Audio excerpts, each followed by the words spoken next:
This episode of On the Line is presented to you by Living.fit, your one stop for all your fitness needs. Make sure you go download the app Living.fit today. Now here's the show.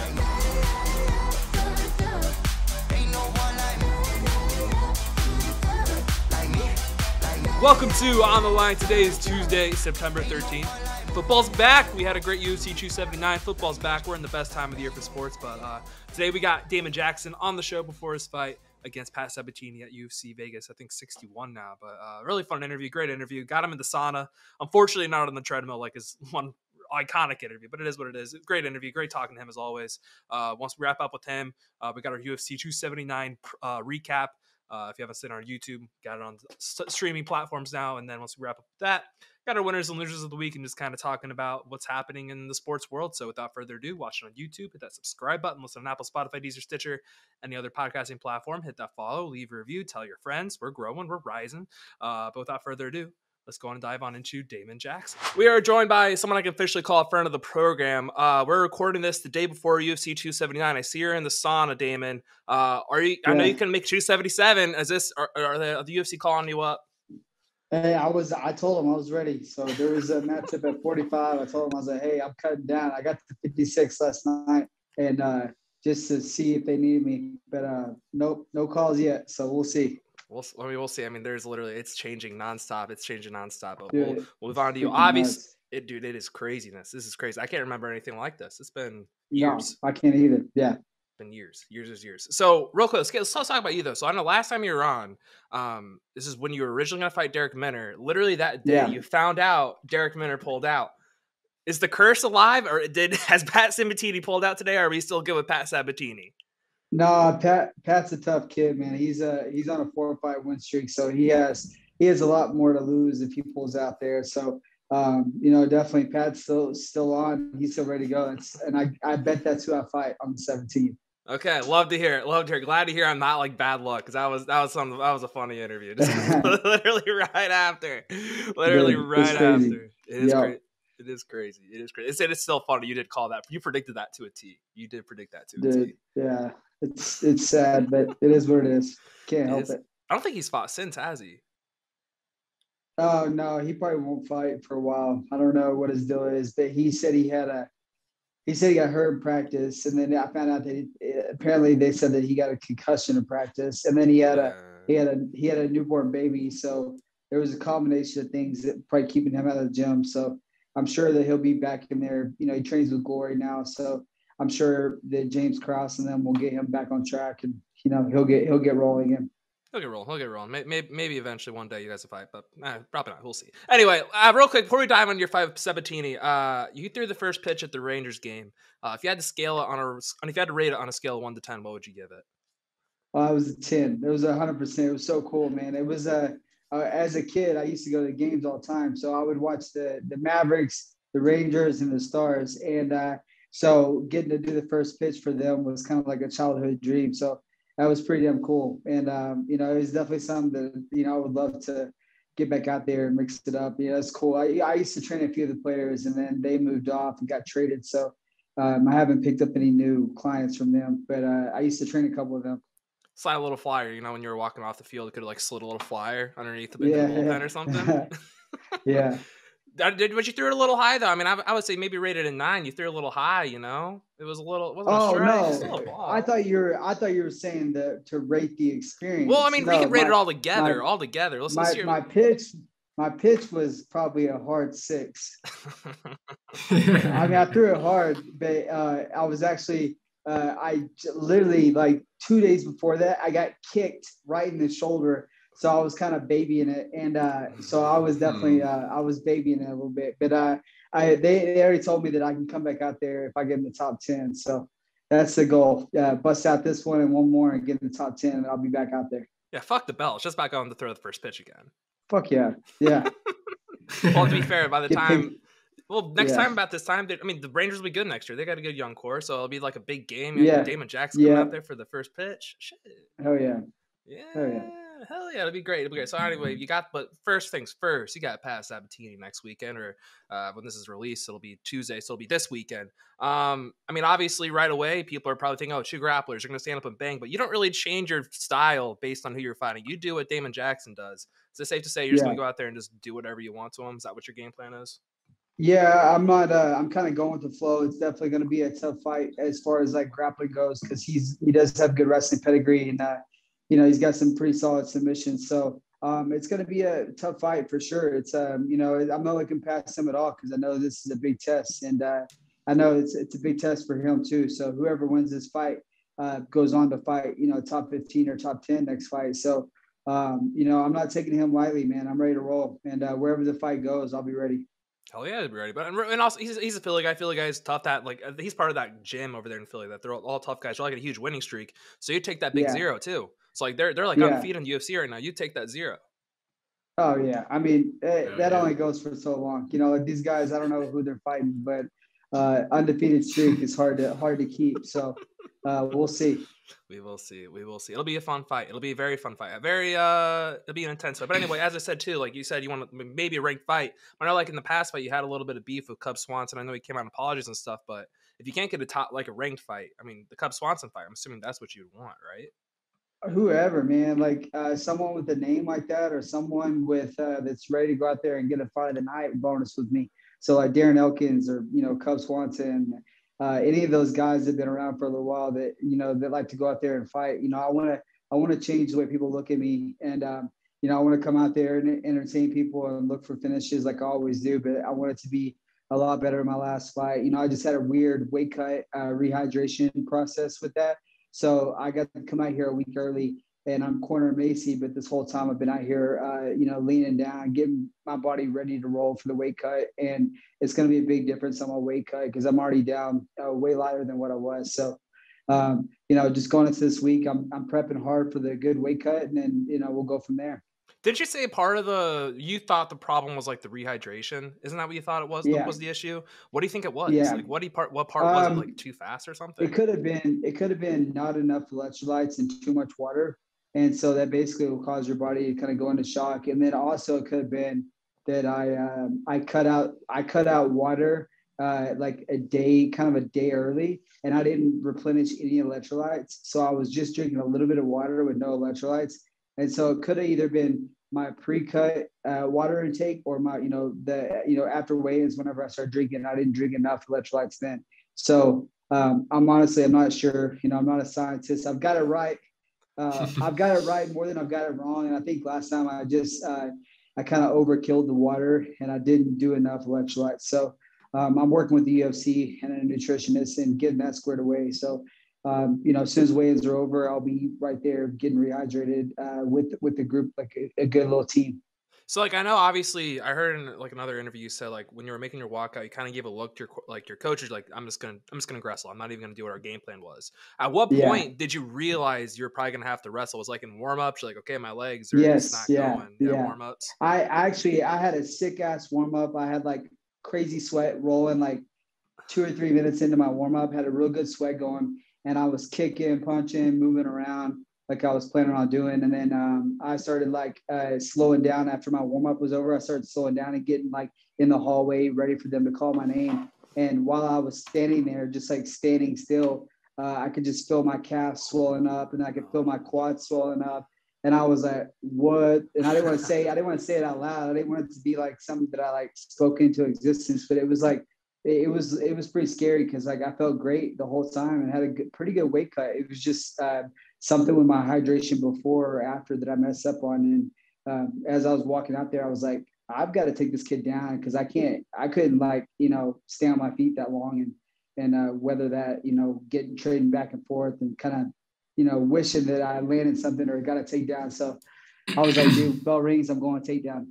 So I mean, like obviously you wanted to finish. Like it wasn't like you've already kind of said it wasn't the best performance, but is it kind of like a moral victory though? You're like, even with my body not really working, I still went out there and dominated for 15 minutes. Yeah, no, it was definitely a plus, but it would have been better if he would have been an actual 45er and he would have had a little bit more time to prep. I would have felt a lot better about it. Just the fact that he took it on short notice and he was lighter, so it was kind of like I couldn't really get any positive out of it. Just the fact that I got my hand raised was the positive part for me. It was such a battle while I was in there, and knowing everybody was like questioning my conditioning and questioning like my preparation for it, and that was not the case at all. I was ready to roll against Derek. I had all intentions of on striking with him and moving around and maybe catching a sub when he shot in or something like that. But I had no intentions on wrestling like that. And so to get out there and to win the fight was great, but I was definitely not happy with it at all. That's what it is. That's the fight game. You got to make adjustments on the fly. It's not just like you Yeah. can't just make a game plan and then go in based on no matter how you're feeling and just go to it. That's just stupid. Yeah. It's just irresponsible. And so obviously that fight went that way. Now you're fighting Pat Sabatini. But I want to go back real quick to the UFC 270 was 77, right? That was the one in Dallas. Yeah.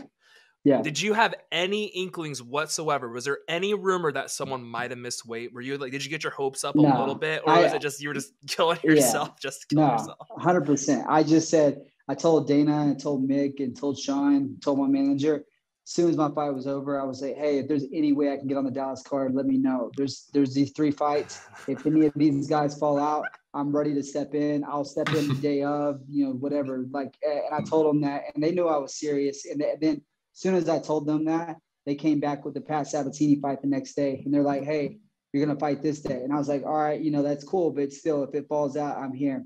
And so, nothing really happened.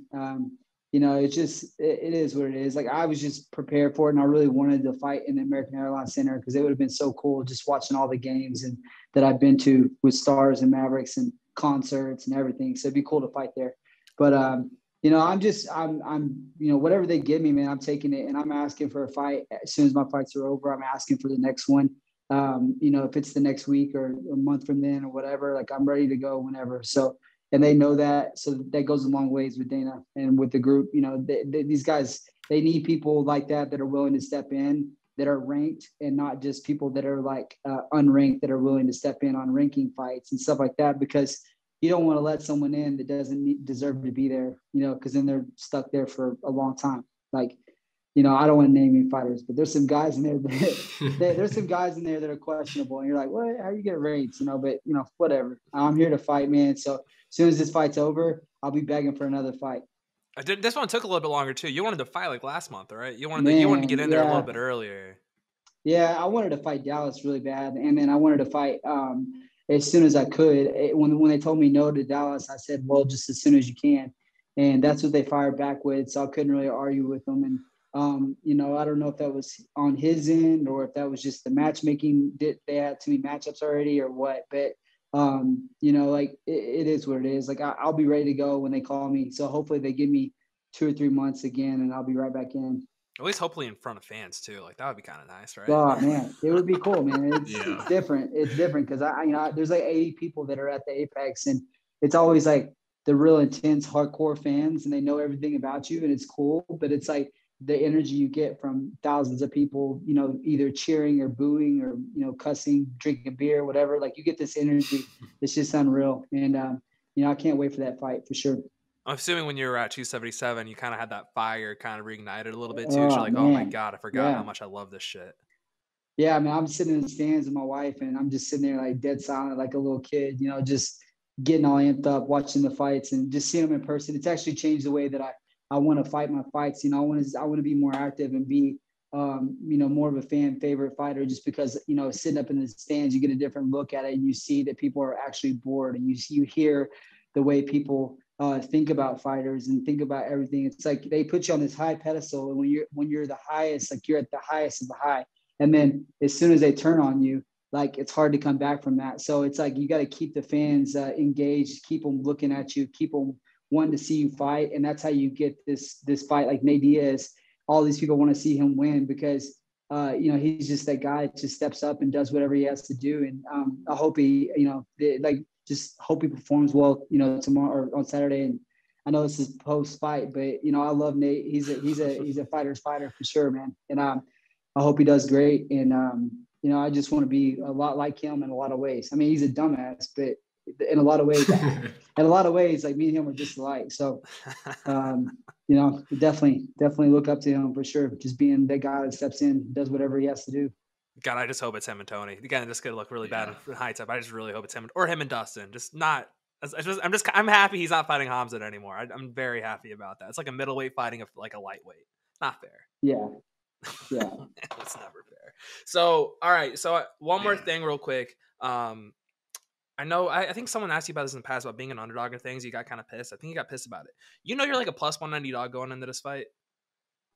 I mean, that doesn't surprise me because he's on a 4-fight win streak. But and you're I know 3. that, yeah, you know what? Hey, whatever. Like, let them do it. Let people make their money, man. Bet on me. Don't bet on anyone else. Bet on me because don't count me out against anyone. And I think people are starting to catch wind of that. I'm just, I'm here. I can't really do anything about that.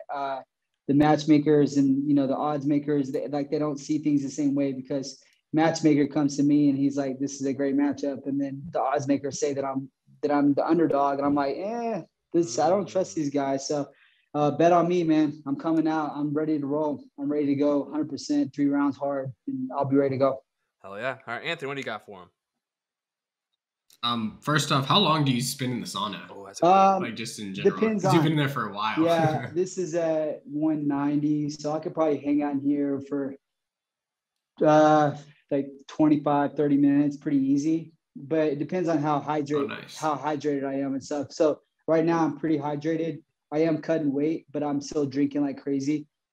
So if it's 200 plus, I maybe go for 15, 20 max. And then I go 15 in, 20 in or something like that. And then I go 5 out and I cover up and then I come back in.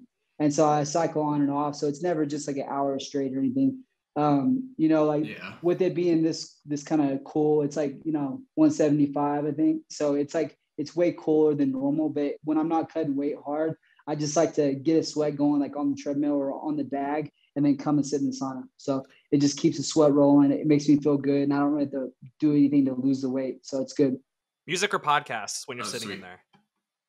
I usually go on YouTube and listen to interviews or listen to Ancient Aliens or something I'm into. But I don't like listening to music because the lyrics are just so trash. It's hard. Like when I run, I like to listen to like a good beat. So I usually either listen to like a running kind of beat, like upbeat, like 170 plus, or I listen to like some Latin music or something I don't understand the language, and I'm like, because I'm just like so tired of the lyrics, man. They're so trash, and I just need a good beat. And then when I'm in here, I like to not think about the fact that I'm dying. So I like to listen to podcasts and something I'm interested in. It's kind of funny you say that real quick, just because I was lifting today and I heard like the stupidest fucking line in a song, and I literally turned off the bench. Like, what the fuck was that? It was so bad. It's so ratchet. Like, I mean, like it's cool. Like it's like that kid that can start cussing because his parents aren't around. It's like people just say the dumbest cuss words and they don't like put it together well. There's no meaning to the song. I mean, I kind of sound like an old man saying that, but like I grew up listening in the country, and then it got to where it was like only talking about drinking and loneliness and all this bullshit. And I started listening to rock because of wrestling. And then I'm like, all they talk about is like cocaine and dumb shit. And like, then you go on to rap and like you talk about like shooting people with fucking marijuana and all that stuff. I'm like, no one lives like that. That's like 1% of the world population lives like that. Like, so like, why do you make music for those people? And it's hard to come by good music. So I like to listen to like, it's funny because I listen to a lot of R&B. One of my favorite singers is Jacquees. So I listen to a lot of R&B, and all my buddies give me a lot of shit for it. But I'm like, hey, you start running 5:30s and 5:40-minute miles, you can start talking crap. So, it is what it is. Yeah, for sure. You said you watch Ancient Aliens? Yeah. Just something that, because some of that shit's crazy. It's like it makes no sense. Oh, yeah. So like you look at it, I'm not a pothead. I don't go all out with this stuff. I just like, I have some common sense. I know that things are, they're presented a certain way for a certain reason, but it's like, you can't deny some of this stuff, like the way it was built and at the time that it was built and how long it's been there. It's freaking crazy. So it kind of gets me caught up in something else, gives me something else to think about, but yeah. Yeah, for sure. I imagine, keeping your mind off fighting and just thinking about other stuff that's not fight related. Yeah. Like, that would just dwell on you all the time, right? Yeah, I mean, you're gonna show up that day, and they're gonna ring the bell. You're gonna fight, and that's it. So no matter what, you're gonna fight. So you can't sit around and think about it all day, or you won't, live a good life. For sure. We don't want that, right? And then last thing, you said you went to a lot of Rangers games and Mavs games. Did you play baseball and basketball growing up? I played. Or I stopped playing basketball in the 7th grade because I was like, I started watching The Ultimate Fighter, and I was like, dude, I want to start wrestling. So I made the B team in basketball, and they had I went to a small school, so they had basketball tryouts on one side, and on the other side they had wrestling. And I made the B team in basketball, and so I walked over to the wrestling mat, and there was like some 9th grader that was like kind of kicking everybody's ass, and so he came at me real aggressive, tried to bully me, and I ended up like picking him up and doing like basically a suplex, and I had no clue what I was doing. And so once I slammed him on his back, and then from there on out, no one messed with me. And it was just one of those things. Like when I did it, I was like, oh, this is my sport. And this is like, I want to be like GSP. I want to be like these guys that are taking everybody down and like embarrassing them. It's like, so that's what motivated me, was The Ultimate Fighter and then making B team basketball. But yeah, I played baseball all the way until college, and then I stopped just so I could focus on wrestling. So that was the beginning of the leech. The beginning of the leech, just slamming a 9th grader when you're in the middle school. It was this girl had a crush on me, and he was dating her. He was a 9th grader. She was an 8th grader. It was really weird. And he came at me aggressive at this football game. And then luckily we had wrestling tryouts the next week. And then that happened, and it was pretty funny. Crazy how it works out. That's Crazy great. how it works out. All right, my man. That's what we got for you. Obviously, you're gonna say you're gonna finish Pat Sabatini. How are you gonna finish Pat Sabatini next weekend or this weekend?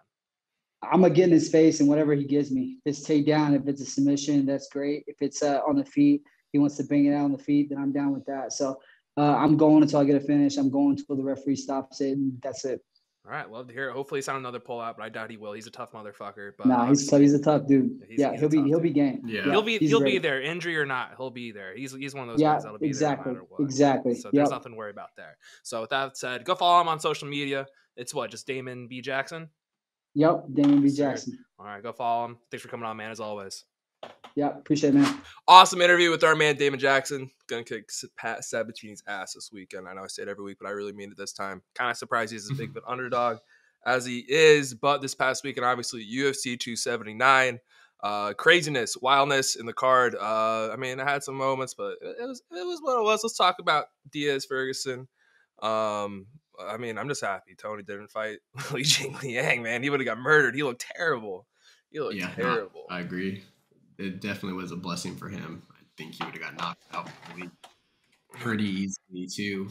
Quick finish there, but he's done. I mean, to be fair, he just got knocked out 4 months ago, so I don't think his brain is right. But I literally put in my notes, Ferguson spinning attacks completely unsuccessful, yet continues to throw them. Oh, I thought you were gonna give me the number because I was thinking the same exact thing. It was just like he was just spamming that shit. It was literally like watching someone play UFC 4. The leg kicks were working incredible. If he could just leg kick Diaz to death, and that would have worked. Yeah. But he kind of, I don't know what it was in the 4th round when he got finished. He just stopped.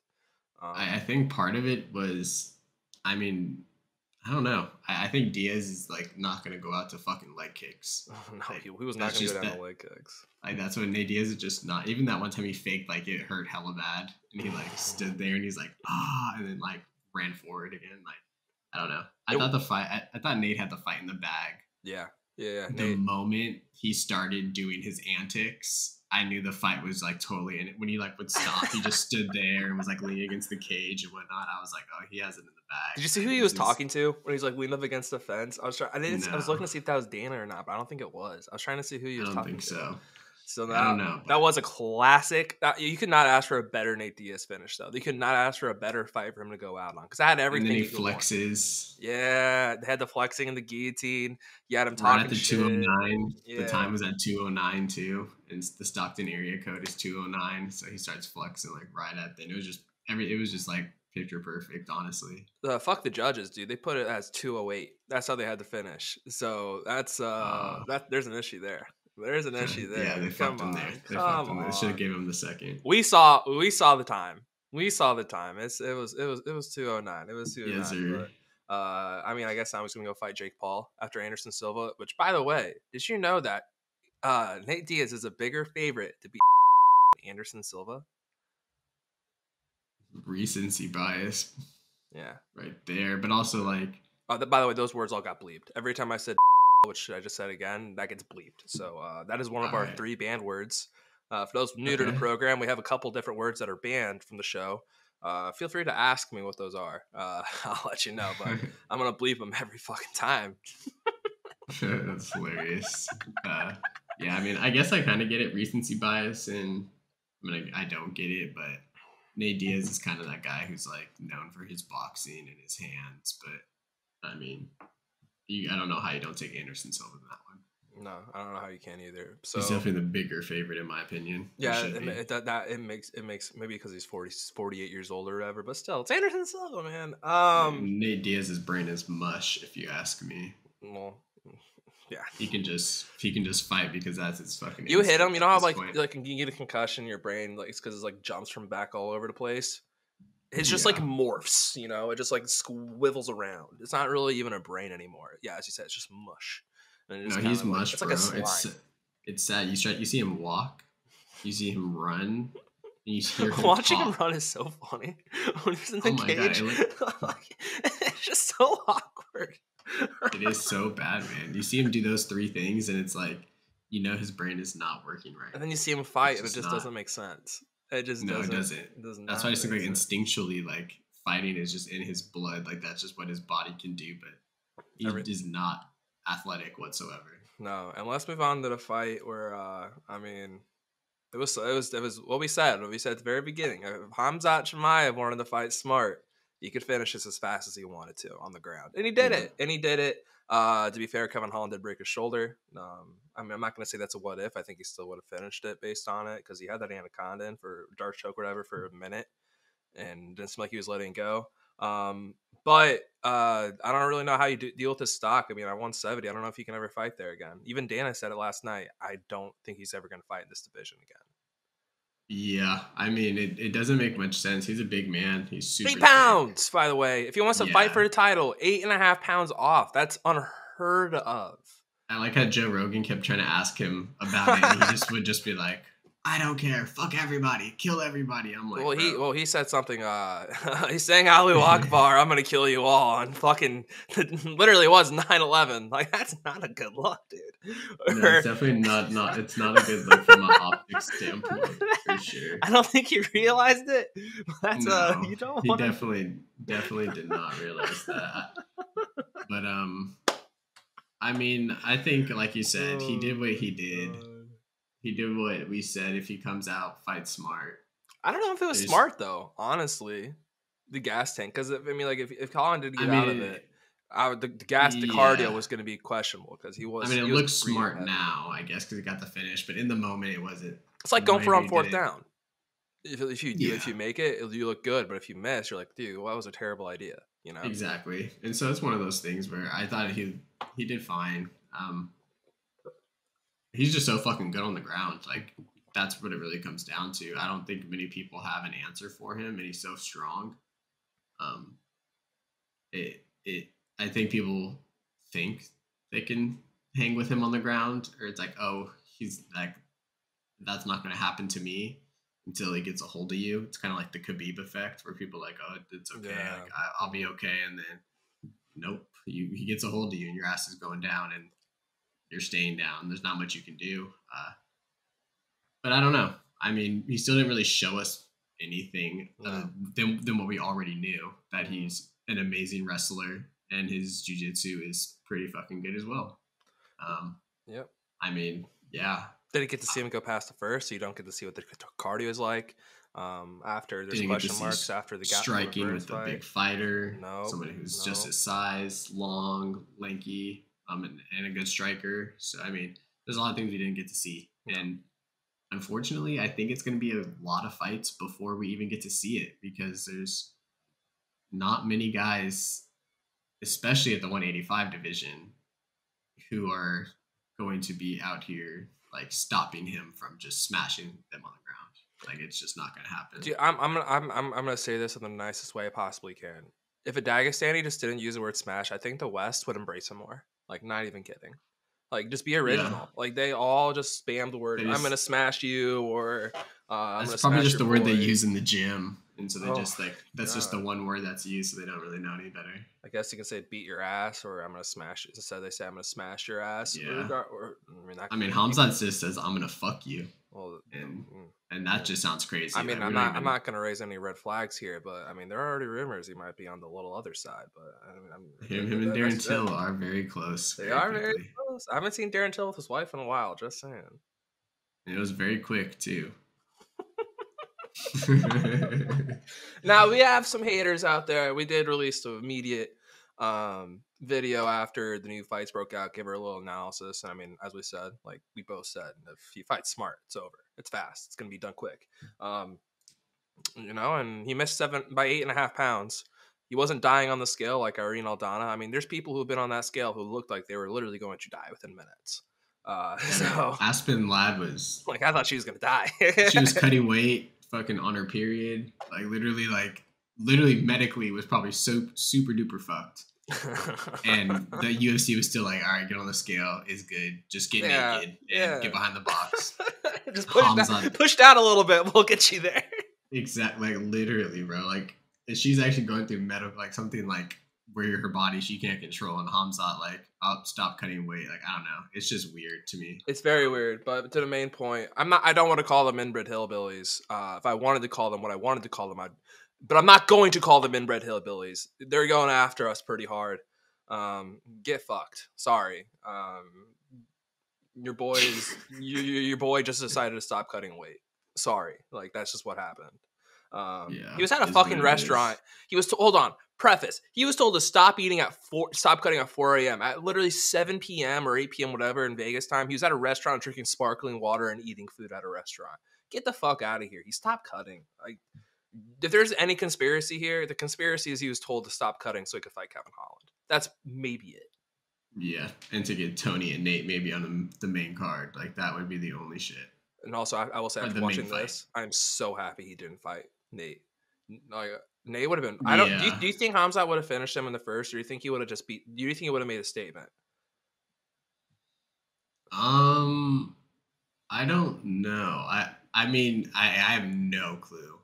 Like, I really haven't seen Nate Diaz like fight on the ground in a very long time. So it's like, I mean, Holland he was scrambling pretty well for a minute for whatever it was. Like, I just don't know. I don't know if Diaz sloppy ass just doing that. Exactly, that's what I'm saying. Like, I don't see Nate Diaz doing all of that. Like, Nate Diaz would probably get taken down and get controlled. Like, he maybe roll one time, maybe two, but he's not going to be out here 5, 6, 7, 8 scrambles like Holland was, just all over the place.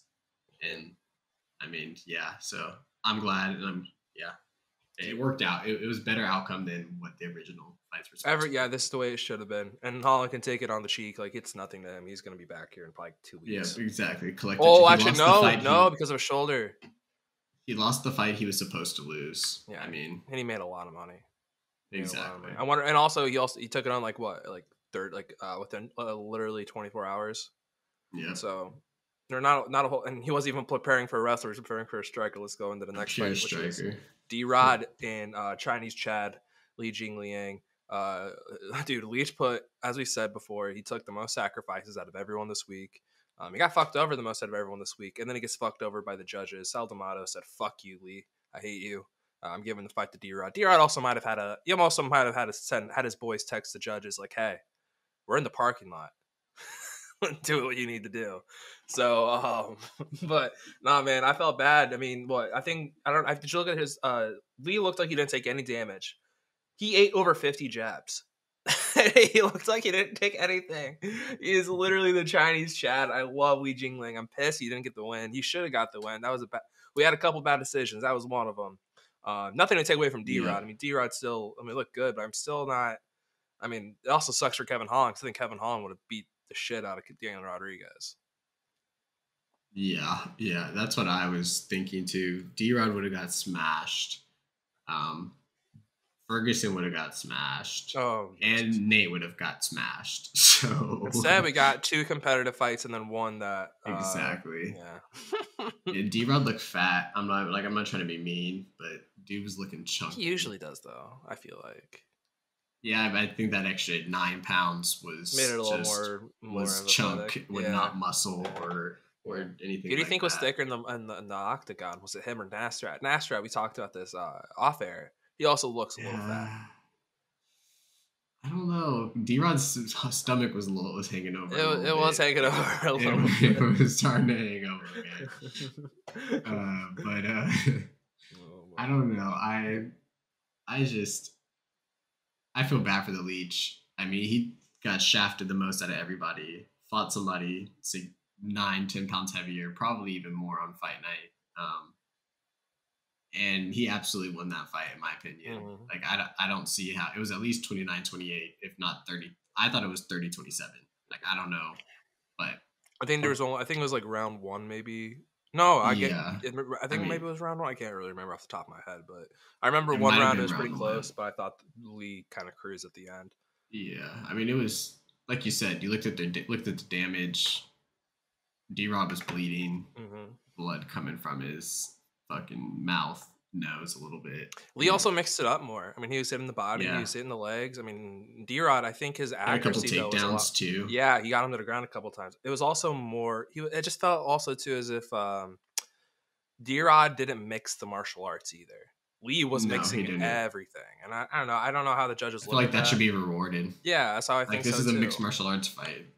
This is not kickboxing. I think Leach hit him with heavier shots. I think he wobbled him a couple times. Clearly hit him with heavier shots. He was leaking, and the Leach was not at all. So. Well, dude, Leach could probably take a bomb from like Francis Ngannou and just be like, okay, let's bang.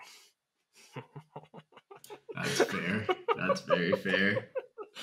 No, he's very durable. He is a durable dude. No, it's regardless. So I mean, he's in safe graces with the UFC. I think no matter what, they're gonna reward him nicely with the next matchup. I'm trying to think of the welterweight. So for instance, they're not gonna feed him to the Shavkat. I don't know who the Shavkat's gonna be fed to. I think they should just make Khamzat fight the Shavkat. That'd be fun. But I'd be down to see the Leech just beat Stephen Thompson's ass. Ooh. Like if he really runs from the Leech and says like no, like all right, bro, like you're scared. I'm sorry. Like the Leech is not that good of a striker for you to be like. No, exactly. That's like a matchup where like if you still have it, that's a Stephen. You should beat him. That's a Wonder Boy win. But if you obviously don't have it anymore, that's an L. Like Michelle Pereira, like I don't think Stephen Thompson needs to be Stephen Thompson of old to beat him because that dude's a fucking menace. That dude, he's a gasser. He's one of those guys that he will gas bad. I agree, very bad. He looks amazing, and all of a sudden just drops. So yeah, the best look, not the best look. Not the best. All right, let's go on. We'll do matchups at the end. Going on into Irene Aldana, Macy Kiyosan. This fight was I'll say it was a fun women's fight. Not a men. Yeah, it was good. It was a good women's fight. That's one thing I'll say. Also, another thing. The one note I had, important note was, I think it is cheating for anyone to wear a shirt in the octagon. I don't know why. I just think I do think it's weird. It's weird. It's weird. It's just, like when you wear like a full t-shirt opposed to just like the sports bra, whatever it is. Yeah, it just seems weird. I don't know. You sweat more, and then you're slipperier, and things like that. Yeah. But it's also negative though, because like the person can grab the shirt. Yeah, they can grab the shirt. I also think it's just kind of unfair, like when you are grappling, because one person you're touching skin, the other one you're touching shirt. Yeah. So just it's different in that aspect. But I'm also not a woman, so I don't really know. Yeah, I mean. It is. I'm not out here trying to say I want you to wrestle in bras and like nothing. I just like let's get that clear. I just think it's weird. Like I'm like the sports bra shit. Like can go all the way down like below your belly button, but or like right above it or on it. But I just think it's weird when you see someone with a full t-shirt going in there. Like I thought when Tony Ferguson all was wearing that arm sleeve, I was like, are they just gonna wear like a copper fit arm sleeve in there and just say like, all right, Tony, do your thing. That was like a Rockhold. Rockhold had that leg sleeve. Yeah, that thing's so weird. That was weird. He also had it in his fight against Jan too. Oh really? Yeah, it's because he destroyed his ankle. It's like he destroyed his leg. He had to get like approved by the commission. Jeez. But yeah, only thought on that is like I thought Aldana was gonna finish her. It's just a matter of when. But I mean, Kiyosan looked pretty good, honestly. She looked a lot better than I thought she'd be. Very weird finish. I think there was like 3 different finishes, but they each had a finish in each round. Yeah, they did. It looked like she tapped in the first round, and then she just pounded the shit out of her in the second. Yeah, the second. Yeah, that was odd. And then Aldana then got her with a liver kick, which is it's one of the weirdest. Kick, which was odd. I knew there'd be a weird finish tonight, That was not on my list. A liver No. kick from the bottom. But, no, it wasn't. Hey, we'll take it. Let's move on to another one of the most shocking finishes. Johnny Walker, Sameti Yankuralaba. Oh, yeah. Oh my God. I had a feeling this fight was going to be weird. I didn't think it was just going to be it's just a slugfest. Yeah, it was. It was good. I did not expect to see D1 Johnny Walker. Yeah, Johnny Walker. I mean, he was on his back for a while, but he reversed it, and he's just so damn long. Yeah. Like, he literally was just like a spider just wrapped around fucking Kutalaba. And Kutalaba just really had nothing he could do. And before he tapped, I was literally telling someone, like, I was telling the guy I was working with him, like, dude, Kudalaba's too angry to tap out right now. Just look at his face. He's just furious. Yeah. He's pissed. He's not going to tap. And then he tapped. Yeah, that was actually pretty exciting. And then Johnny Walker hits the worm. Oh my dude, he is a meme and a half. Yeah. I'm glad he won though, because that means like we can still see him do dumb shit like that. Me too. I don't know what you would do with him if he lost. Like, what do you do with that guy? I don't know. But Kutalaba, what do you do with him? I think he's just another action fighter for that division, I guess. Yeah, I don't think he's very good. He's never going to be a contender. I never thought he was very good to begin with. I thought that was a good matchup though for him. I thought because Johnny Walker's chin's deteriorated. Yeah. Hey, I mean, we joked about it before. Maybe no THC TV. Johnny Walker's an issue. Maybe he actually is like has clarity. Like you don't know. Maybe it really is a big deal. Yeah. He also fought like really, really, really hard punchers when he got knocked out. Well, yeah, you had Jamal Hill.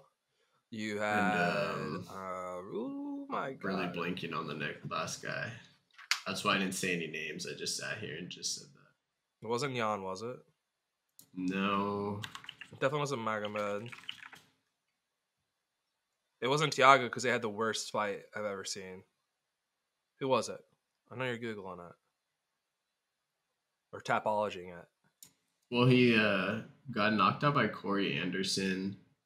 And then, I mean, he had a bunch of wins since, but he lost to Krylov. He got hurt in that fight a couple times. But it was just the way he got finished by Jamal Hill was the really bad one. I got some good opportunities for both guys going forward. And then Corey Anderson as well. I'm pretty sure he got slept by Corey Anderson. No, that makes sense. Corey Anderson, probably maybe the best light heavyweight outside the UFC, one of them. Let's go on into the my fight of the night. My real favorite fight of the night was Juicy J, Julian Erosa, Akeem Dawodu. Juicy J walked through him. That was nothing. Yeah, he whooped his ass. Oh my God, that was an ass whooping. There was an ass whooping.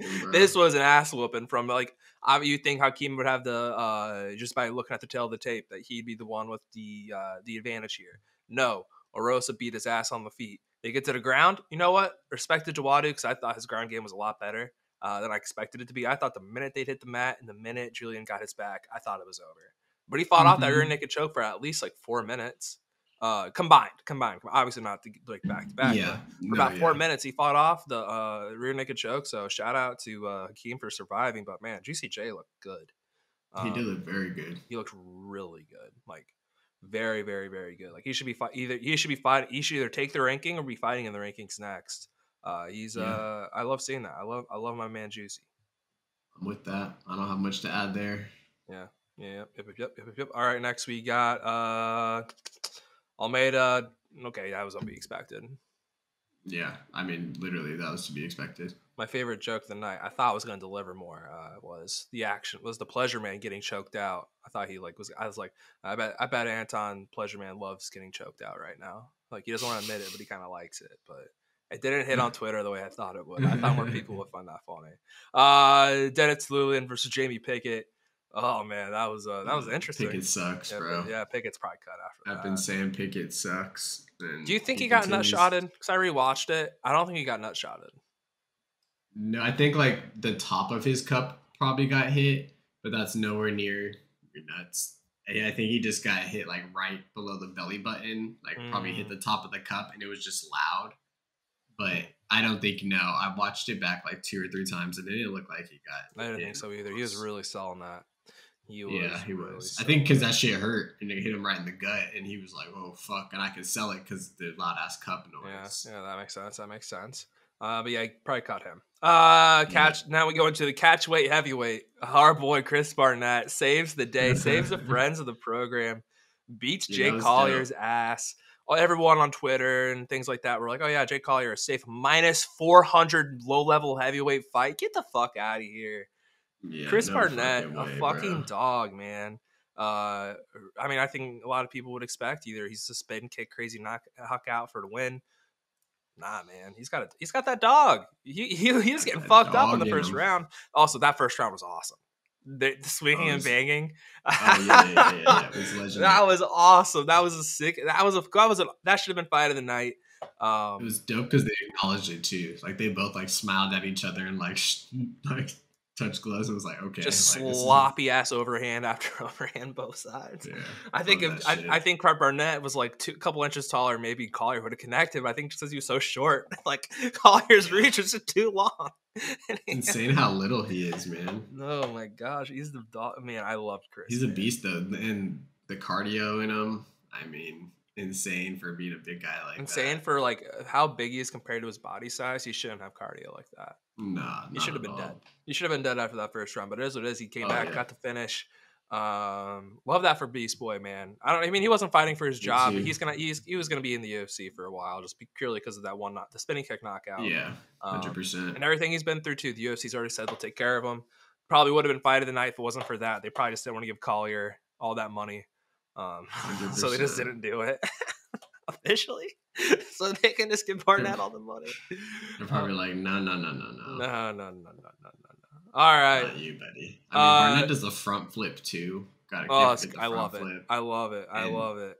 He's gonna break his tailbone one day, but I love it. Oh yeah, he's such a fan favorite. Like the UFC gotta reward the guy. Gotta reward the guy. He's been through some shit, man. Thoughts and prayers to him. Should have him on the show. Well, actually, there's a chance that while we're saying I might have him on the show, that he actually came on the show because I'm literally about to email his manager since we're cool. He's supposed to come on last week, but after I heard about his wife and all that, I was like, you know what? I'm gonna let him focus this week. Moving on to Norma Dormont, Danielle Wolf. I have no thoughts other than congratulations to Dormont for probably winning the #1 contenders fight for Maynard Nunes in the featherweight title. That's all I got. Yep. Yeah, that's it. I mean, yeah, not much to take away from there. Okay. Our boy Chad and Helliger, he got pieced up by Haley Alatang. But it was a fun fight, though. Yeah. It was the first fun fight of the card. So shout out to our boy Chad for doing what he said he wanted to do, just be an exciting fighter. But yeah. Strong chin. Very, true Chad my right God, there. he was a Chad. Very, very, a lot of Chad-like tendencies in there. I mean, to be fair, I didn't expect Alatang to really have that kind of cardio and be able to strike like that for 15 minutes. But goddamn, he did. He looked good. He looked really good. He did look really good. And it wasn't like, I don't think Chad was like complete. It was like Chad looked lost out there. It was just, Alatang was just really good. Alatang was crisp. Everything was just really, really good. Crisp. He was really crisp. Props to him. Props to both. Props to both. But luckily for Chad, he's in a division where there's so many fun fights. Elise Reed, Melissa Martinez, I don't care. Like, honestly, just that fight meant nothing to me.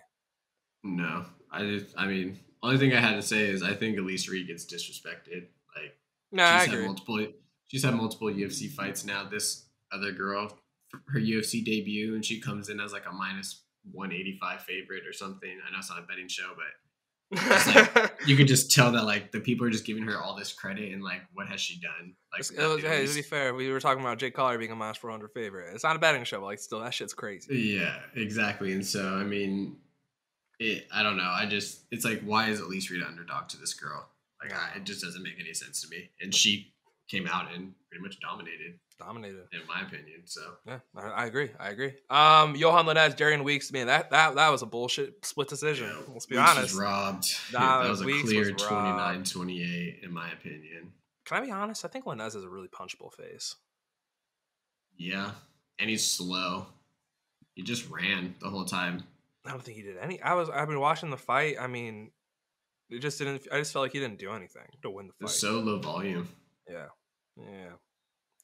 Could be one of those things where the judges were watching some college football and they just weren't paying attention. Yeah, for real, bro. I think the only thing is when you see them swing, Leonessa's punches were like way like wilder, so they look like. Yeah. I don't know. I feel like a lot of the punches were just rolling off of like of Weeks' shoulder or I don't like think his he chin. had like no or like damage. exactly. Like, it was very chill. Like he didn't. I don't think he got hit cleanly ever, but the optics of it might have swayed the judges. Yeah, unfortunately for that, I think that might be it for Weeks in the UFC in his first stint. I think he's going to go to regionals next, unfortunately, because of that. Yeah, would it not be surprised? It'd be unfortunate. There's just not many lower level welterweights to fight against. No. It's like Landis is like pretty low bottom of the barrel. Yeah. Yep. It's sad. All right, let's go on into let's matchmake real quick. Khamzat Chimaev. I don't think he's going to fight at welterweight. If he does, I think you have to feed him to the Shavkat. That is your punishment for missing weight by 8.5 pounds. Yeah, that'd be an elite fight. Just let him honestly, if you're on Dana's shit list, that'd be good for him because, like, you know what, Shavkat, he's always going to make weight. He's a professional, and he's just as good, if not better, than Khamzat. Let's just do that. Put them against each other. But if you're going to do middleweight, Paulo Costa makes sense. He's number 6 of the rankings. They already have beef. Like, those are the two fights, depending on which weight class he wants to go into. Those are what makes sense, in my opinion, for Khamzat. Yeah, I think Paulo Costa is a good one moving up. Vittori is another good one moving up. Like, they're obviously, you just can't feed him to like these low, like you give like Dricus Du Plessis him, like he's destroying Dricus. Like you give like Kelvin Gastelum him. I mean, Kelvin Gastelum might be like so. His ground game is okay, but he's probably gonna kill Kelvin Gastelum. Like, you have to either give him a top level guy in the middleweight division, or you're just showing nothing. Yeah. And so that's kind of the thing with Khamzat. But I agree. I think he probably should move up. He's gonna try to stay down though, because he could just weight bully these guys. I mean, he's having it's a similar thing to when Paulo fought Marvin, but I feel like at least when Paulo did it, the fans, like, obviously they booed him and stuff, but we all laughed at it right after. People are not booing that Khamzat. People are not laughing with Khamzat after this. Still, even after the win, I think he's gonna get punished for it. I don't think he's not gonna. He is done getting layups. The Kevin Holland fight is the last layup he's gonna get. Exactly. So that's why I think if the UFC makes him go to 185, like, you got to give him a Vittori. Yeah. Or, I mean, I don't think a Brunson would be a good one because I think he would just kill Brunson. But someone like that Costa, who's just Vittori, tough. Yeah, one of those. Yeah, someone who's just like a tough guy who's not just going to get manhandled, you know, and actually has like that craziness in them. That's also like, I'm fucking psycho too. Because Costa plays like he's like Mr. Showman and stuff, but that motherfucker's crazy. Dude, he is a like, psychopath. Exactly. So like, that's what I got to say. Those will both be fun for that. I'm excited for that. Kevin Holland, let's put him and D-Rod together again. Just run that back. Yeah, I'm down to run that back 100%. So that's easy. So that gets us D-Rod then too. I mean, I think just do D-Rod, Kevin Holland, Ling Jing Liang. All right, we said it earlier. I think Stephen Thompson. I said Stephen Thompson. Yeah, I like that, but he lost, so I don't know if he's gonna fall up. Yeah, they might. Yeah, I don't know. I think that, or even Michelle Pereira would be fun. Yeah, Michelle Pereira, Stephen Thompson. Well, actually, no, I think they're gonna reward him. So yeah, maybe Stephen Thompson. Maybe as long as it's not the Shavkat, I'm good. Dude, that would be so mean.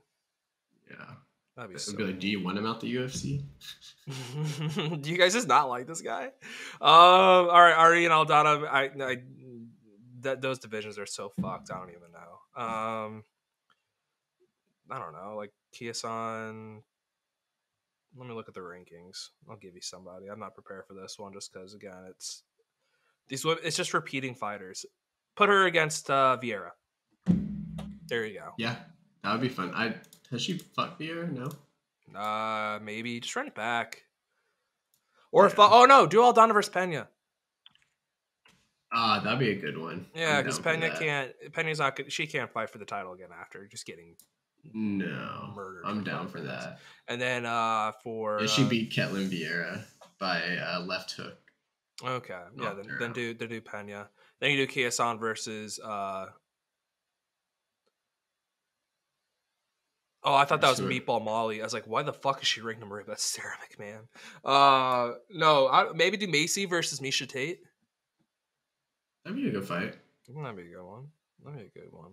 All right, there you go. There's your women's fights. Johnny Walker. Johnny Walker put him against Paul Craig. That could be a funny fight. I'm with it. That would be a that. funny. I can see Walker's dumbass trying to go down and be like, yes. "Oh, I just submitted Kutalaba. Let me go submit Paul Craig." Some dumb shit happens. That would be such 100%. A funny fight. And then for Kutalaba, dude, what about Jimmy Crute? Jimmy Crute's in the rankings, so it might be like a falling up kind of scenario. He is healthy now. Okay. I don't hate that. I don't hate that either. That'd be a good fight for Jimmy Crute to get him back on track. And also to see if like Kutalaba still has it. So I like those two. Juicy J, man. Alex Caceres right away. I knew that one immediately. Put those two together. That'd be fun. I like Alex Caceres. I do. I like him a lot, but I think that would be a banger. Yeah. I mean, I like him like in the sense that he's a fun fighter, and so is Erosa. So I don't see why that wouldn't be a good pairing. Why not? Why not? And then for what's his face? Then for Duadu, dude, there's so many featherweights you can put him up against. Yeah, but he can't fight for rank guy. Bro. Yeah. No. Yeah. I mean, I don't really know who you could give him, but yeah, there's a decent amount of guys because Caceres is at that 15 mark. So. And that's good for Juicy. That would be good for Juicy. 100%. I like that. I don't want to put Juicy against Ilia Topuria. Plus, Topuria is about to kill Edson Barboza here in about like 2 months. Yeah, exactly. Juicy against Yusuf would be fun. Dan Ige. That's another good Juicy one. and Dan Ige. That would be. I like that. That would be fun. That would be a lot of fun. That would be a lot of fun. All right.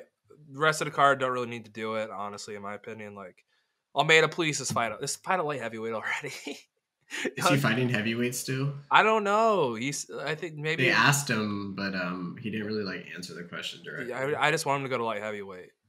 Just go to your class. Start making your rounds, dude. Like, I get you don't want to cut weight, but like, just go down. Yeah. I don't know what he's gonna do. He's the only really relevant guy. There's a couple more. Who else was on the prelims? This is Barnett, Tululin, Johan Lanes. Yeah. It's the rest are still very low in the rankings, so you can do literally anything with them. Yeah, you're right. Yeah, literally anything with them. Yeah, Almeida he just needs to go down. I mean, he could dominate at he could dominate at heavyweight, but for the lower level part, he could probably dominate the lower level of the rankings, and then once you get to around like 10, 11, when you get to like the man, I'm not remembering anyone's name right now. I mean, like Spivak maybe will give him a little bit of challenge, but I mean, he could beat Chris Dawkins' ass. That's what I'm saying. He's beating Dawkins. He's beating Rosenstruck. He'll probably beat Volkov, in my opinion. Volkov's a big boy to take down, but I just think he would take him down, get on his back, and it's going to be a long night. Derek's black jiu-jitsu. Black jiu-jitsu. Like, that's... He's beating Tai Tuivasa, in my humble opinion. Yeah, I agree. If all these fights get to the ground, I think he's beating all those guys. Then you have Sergey Pavlovich. I'm like, okay, maybe not. Tom Aspinall, maybe not. No. I think Derek Lewis just pushes him off. Like, it sounds stupid, but he has that like stupid jiu-jitsu where he's just like, I don't care, get off me. Yeah, he does, but I don't know if he can last 3 rounds with him, like just fighting that style per se. Yeah, but that's Blades. I think Blades would be his biggest challenge because Ngannou and Gon don't have like that grappling background as much. But like Blades, like he does have that grappling wrestling background. So I think that would be his biggest test and toughest one.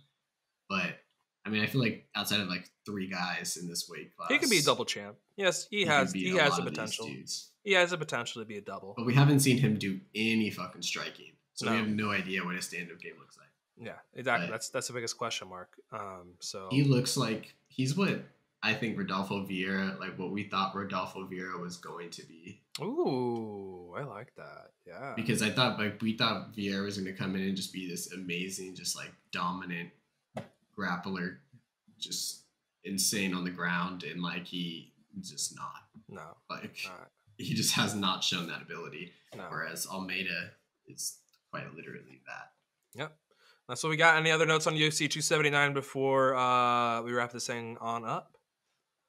No, I'm excited for the Sandhagen card coming up. Dude, this card's going to be so much fun. I'm so excited. We've been talking about this one for a while. We got a very special guest coming on for this one. So be ready for that. It's going to be a fun one.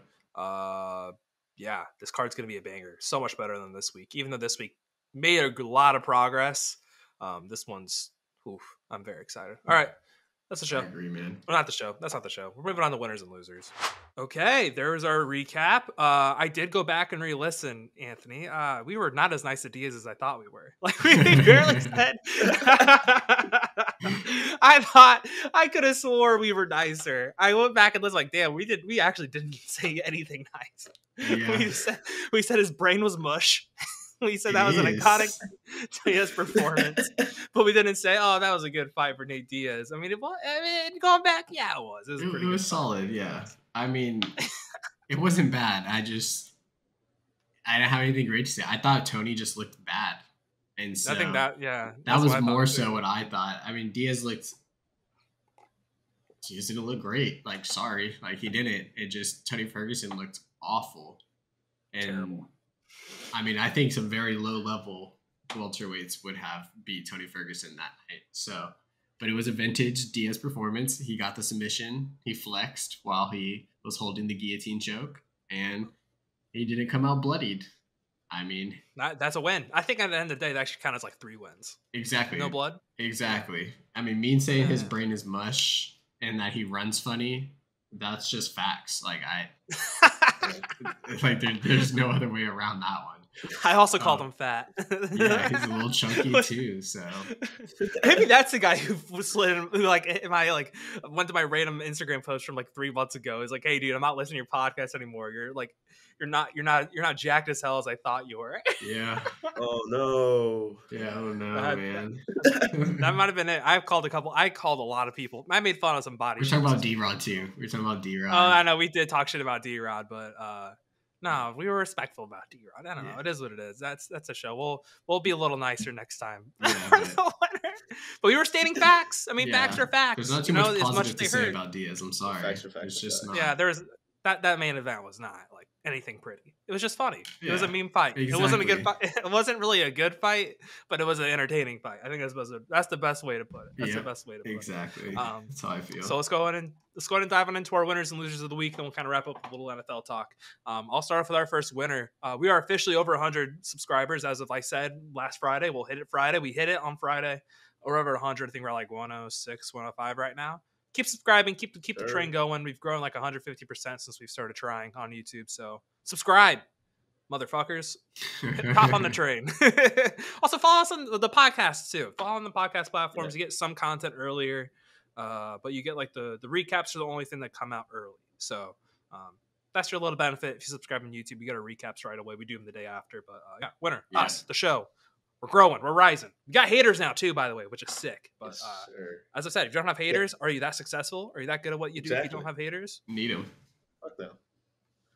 Someone's got to be hating on you constantly to make sure you get the best quality content out there. So yeah. And now also, we're going to be a lot meaner going forward. I'm no longer being nice. I'm going to be a dick. All right. Anthony, you're a winner for the week. First winner. My first winner goes to Johnny Walker. He did the worm after he got the dub. If you guys remember, last time he did the worm, he hurt his shoulder. And so you would think that he wouldn't try to do the same thing, but hey, he went out, he did the worm, didn't get hurt. So he's a winner in my book for that one. When he got knocked out, I feel like he did like a standing worm. It kind of did. It started from the bottom and just like went up, right? Like his whole body. Yeah, exactly. Like one of those floating things outside of like a car, like a the inflatable tube man. Oh, the wacky waving inflatable arm flailing tube man. Yeah. There's a name. Wow, he came up with a name for it and everything. But yeah. So Johnny Walker doing the worm, not getting injured. Shout out Johnny Walker. Big winner, Harrison. Big winner. Yeah, my first winner goes to. Whoa! Put that phone down, softer boy. Oh no, that was my knee hockey stick. Got to stay. Oh, okay. You play hockey? Yeah. Sick. Oh yeah. That's sick. Yes, sir. Sick. Got to get the flow going, the gel, all that fun stuff. Yeah, my first winner goes to Insanity. The NFL's back, and holy shit, week 1 has been kind of nuts so far. Between the monsoon game that was going on in Chicago and the 2 overtimes and 1 tie. I mean, You're we got welcome. a whole division with no winners so far. The AFC South, we've got 2 teams with draws and 2 teams with losses. Yes. You're welcome. Yeah. Colts. What a division. The Eagles barely scraped away with a win against the fucking Lions, 38-35. Like, it was just a crazy start to the week, and I can't wait to see what the rest of the season has to offer, because what the fuck? College football is pretty wacky too. Like all around, football really delivered this week, and college football is chaos. But at the same time, like Alabama almost lost to Texas if they didn't take out Quinn Ewers. Yeah, they did, bro. That was crazy. Realistically, Bama should have lost that game too. They just got calls. Yeah, I was gonna say there was a couple good calls that got that swayed it their way. Again, I think if Quinn Ewers didn't get like hurt, I think Texas was gonna pull that off. Quinn Ewers is so good. Yeah, he's so Texas good. surprised me. Yeah, they did. No, maybe they're back, but to be fair, whoever they play next week, they're probably going to lose to. I don't even know who it is. I'm just going to write it down. I don't know who they play. I don't know who they play either. But don't say the L word, but put it in. No, we're not going to say the L word. This isn't even an L word. I think it's UT. Yeah, they got UTSA next. Oh shit, that's an upset potentially. That is. It is. UTSA, kind of nice, coming off a win over Army, and they didn't. I mean, that was kind of a look ahead, but hey, who knows? We'll see. Yeah, that was surprising. No, college football chaos, NFL always chaos. Yeah, which we'll talk about more. Talk about more in a little bit. But yeah, great to see football back. I'm gonna go with my loser real quick. We already said him as a winner, Johnny Walker. He's a loser to me because right immediately after his fight.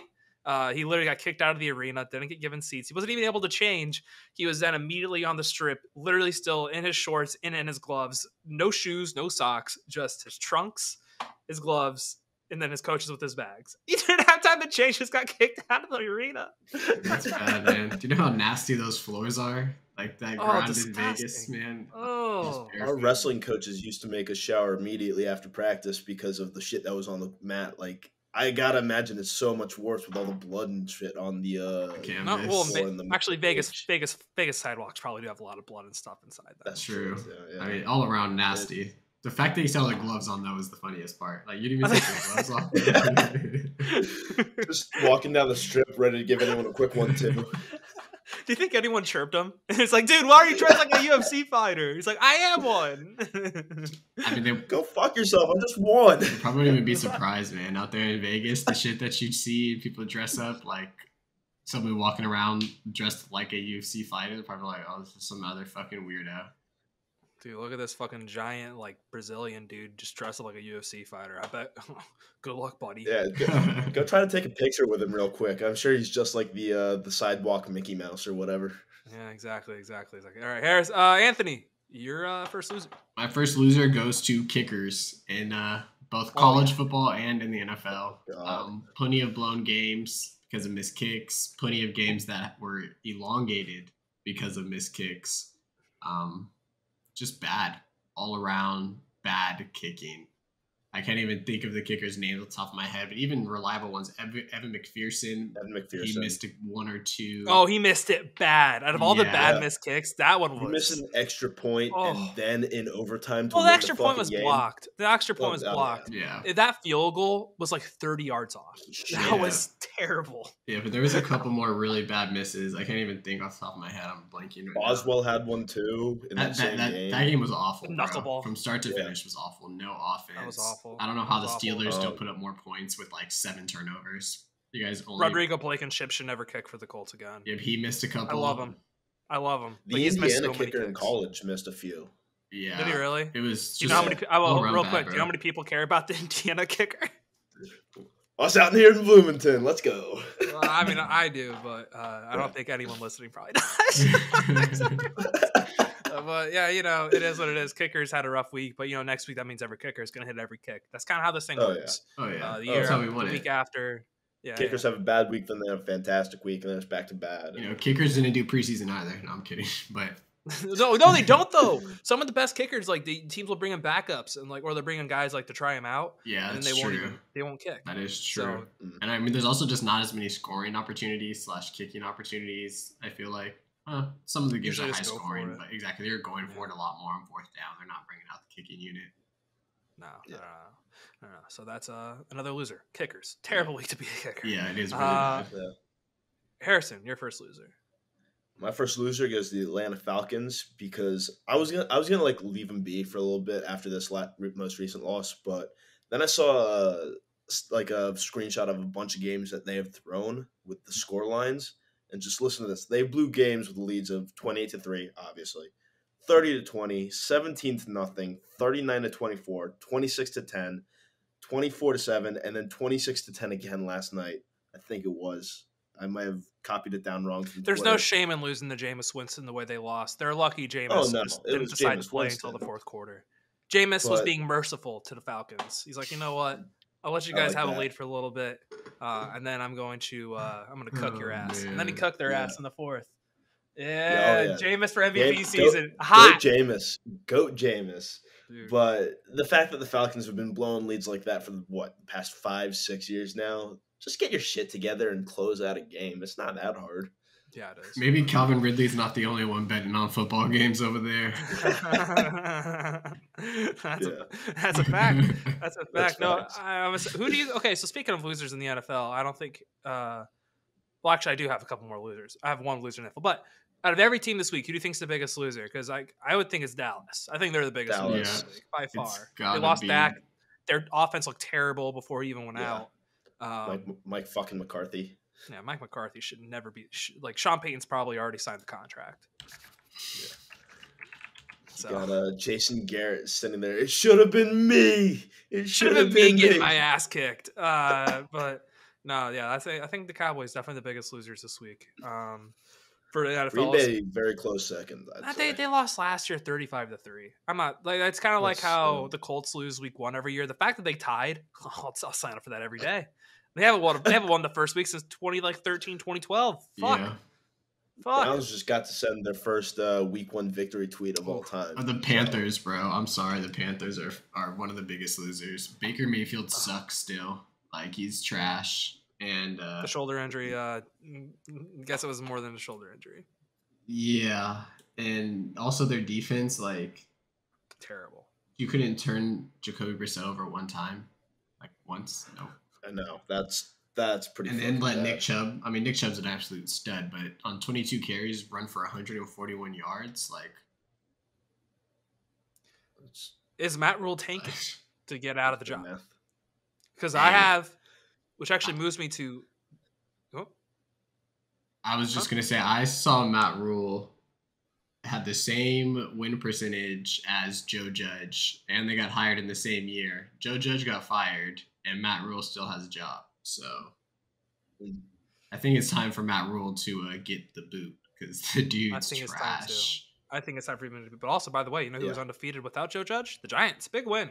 The big win. Yeah. Big balls. Giants. They beat the Titans. That was balls going for it on that 2-point conversion. That was awesome. That was fun to watch. Mad respect. But as someone who always loves hitting on the Giants, they gained my respect after that win. NFL's better when the Giants are good.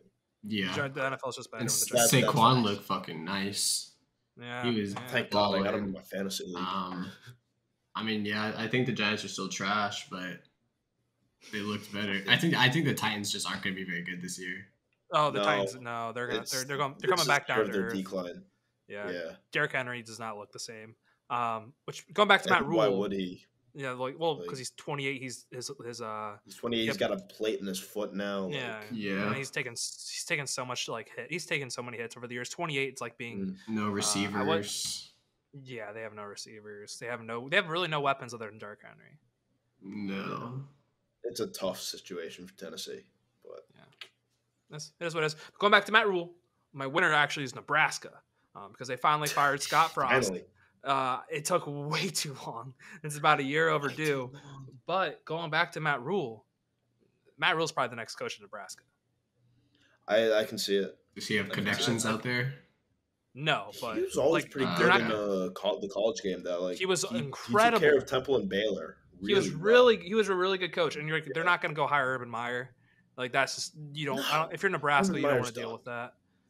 But I mean, like especially after dealing with Scott Frost. Yeah, they don't want to. Yeah. Well, I don't know about that. I mean, I don't really know what the similarities, but Matt Rule, 100%. I think is going to be in Nebraska. Going to be Nebraska's coach. But they're big winners, though, because Scott Frost has been terrible. He not only lost to Northwestern and Dublin, who the fuck? He lost to Georgia Southern this week. Georgia Southern, yeah. Tough luck. I wish he was still the coach for a couple more weeks until about October 3rd, 4th. It would have been great. So IU could get another win, but it is what it is. Nebraska, big winners this week. Husker Nation might be back. I don't know. Maybe back. All right, Anthony, your winner. My last winner goes to Le'Veon Bell and Adrian Peterson for the boxing performance that they put on. Adrian Peterson did get knocked out. Kind of wasn't very good, but I mean, he got slept. They're keeping their name somewhat relevant. People are tuning in. So shout out to them. Their NFL careers are definitely over. And so this boxing stuff, I highly doubt they're getting paid very much. But, I mean, it keeps them, like I said, relevant. And shout out to Le'Veon Bell for getting the knockout. Honorary winners, Adrian Peterson's kids. Yeah. Yeah. Oh, my God. Watch their dad catch a quick swift right instead of instead of them taking the beating, they watch their dad take the beating. So yeah, that's fair. Oh God, Harrison, your last winner. My last winner goes to 9 Indiana. We were talking about it earlier, but the hype from 2020 is coming back to this Bloomington campus right here. City's alive right now. Pubs were bumping on Saturday. It's a good time to be a Hoosiers fan, and I'm telling you right now, Ohio State's trembling in their boots right now. What happened to last season? Why'd you skip 2021? Oh, nothing happened. Yeah, Harrison, why don't you answer that question? Why didn't we skip 2021? There was no 2021 football season. He said the bandwagon from 2020, as if there wasn't a whole year. There wasn't a whole year of just garbage. Just absolute garbage. Yeah, no, nothing happened. We can skip over 2021. If you really think there's a chance IU beats Ohio State, I'm so sorry.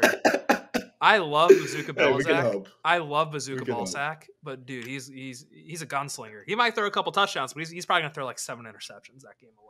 Oh yeah, it's gonna be the original Jameis Winston ratio. Whoa, don't you ever slander Jameis like that again. All right, no Jameis slander. That season never happened. That's just Jameis was overcoming exactly. He was just overcoming adversity. All right, let's go on to my last loser. Adversity, I like it. Yeah, no.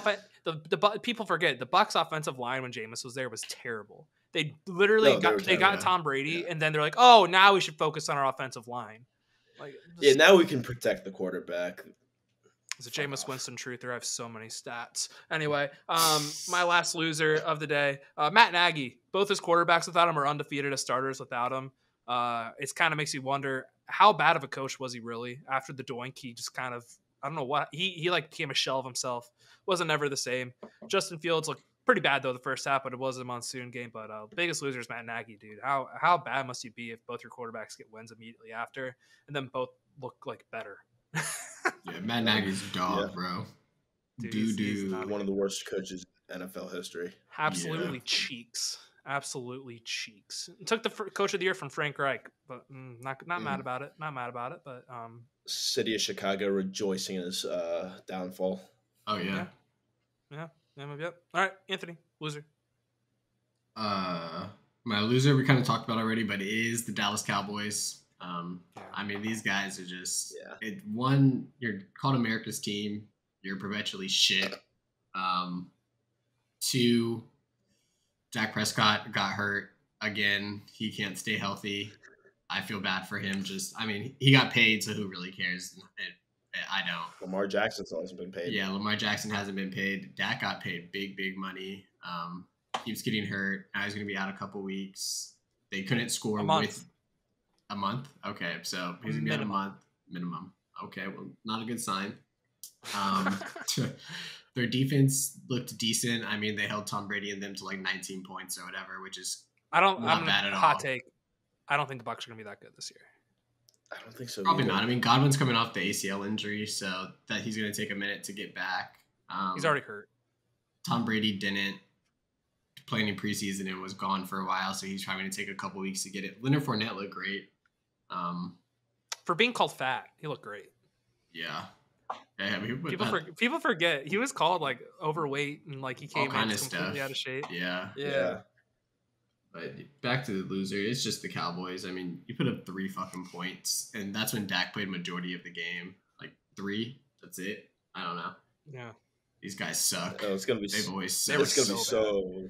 That was hard. It's gonna be so fun watching them suck this year. I love. Are you an Eagles fan? Fail. Oh yeah. I think at this point, you just are a fan of the NFL and not a Dallas fan if you like watching the Dallas Cowboys fail. Like, see, I know someone on the Cowboys. I cheer for the Cowboys. Low key. I know someone there. All right, Harrison, your last loser. Yeah, my last loser is Green Bay. I'd say that their window is officially over if it wasn't clear last year. Like, I mean, Aaron Rodgers is washed. Like, low key. Pretty hardcore. They have no receiving help. That fucking drop yesterday when it was like, what was the guy's name? Number 9. It was right in his Christian hands. Watson. That was just bad, dog. Oh my god. But if there were any questions whether the Packers had any chance of making it far this year, I think they're done. Like, welcome to Overreaction Monday. We throw the Packers under the bus like last year when they got blown out by the Saints and still got the number 1 seed. I think without Devontae Adams, it really hurts. They'll be fine. They got smacked last year, right? Yeah, that's why I said they got beat 35-3 by the Saints. They didn't do anything. Yeah. I mean, they got their asses cooked.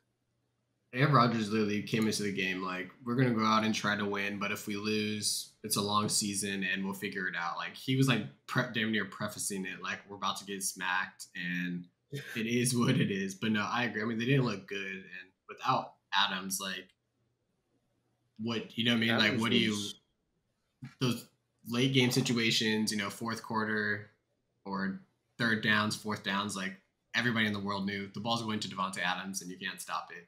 But I don't know who that guy is going to be now. So that's the interesting part about the Packers to me is more so that situation. But you're right. They have Aaron Rodgers. At the end of the day, they're going to be in a lot of football games.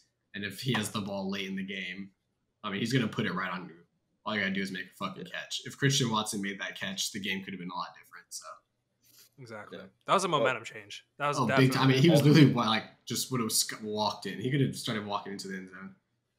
Yep. Aaron Rodgers just like shrugged his shoulders. He's like, what can you do? Like, I put it on him. It is what it is. Let's go do another. Justin Jefferson is a fucking dog. Like, that was what a game out of Jay Jettis yesterday. That's why the Packers are losers, bro. Is because they somehow don't know how to put a man on the best receiver in the NFL or second best, whatever you want to call him.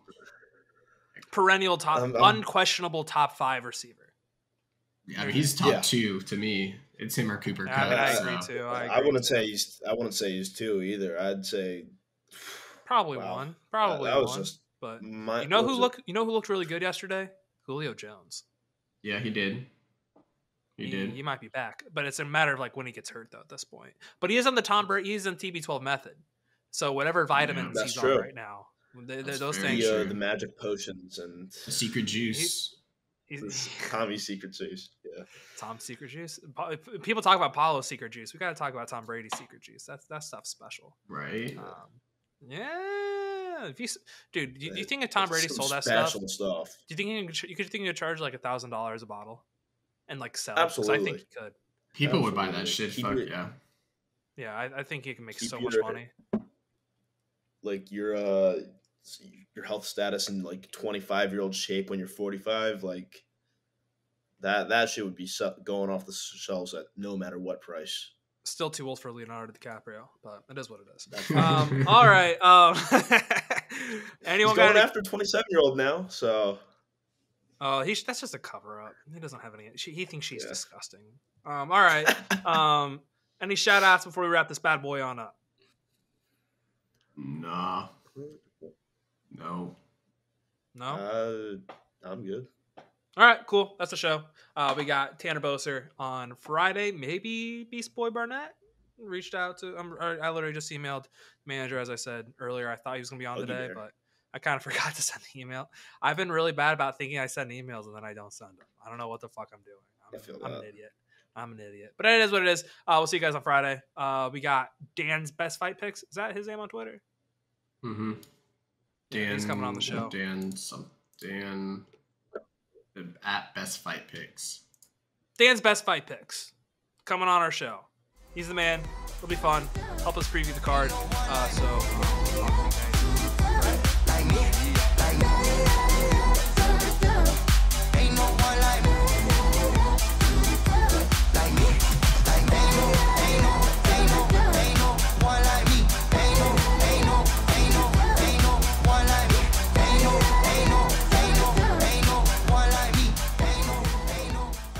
Thanks for watching. Thanks for sticking around with me all the way to the end. I just want to once again thank the sponsor of the show, Living.Fit. If you're looking to better yourself, make sure you go to download the app or visit the website Living.Fit today.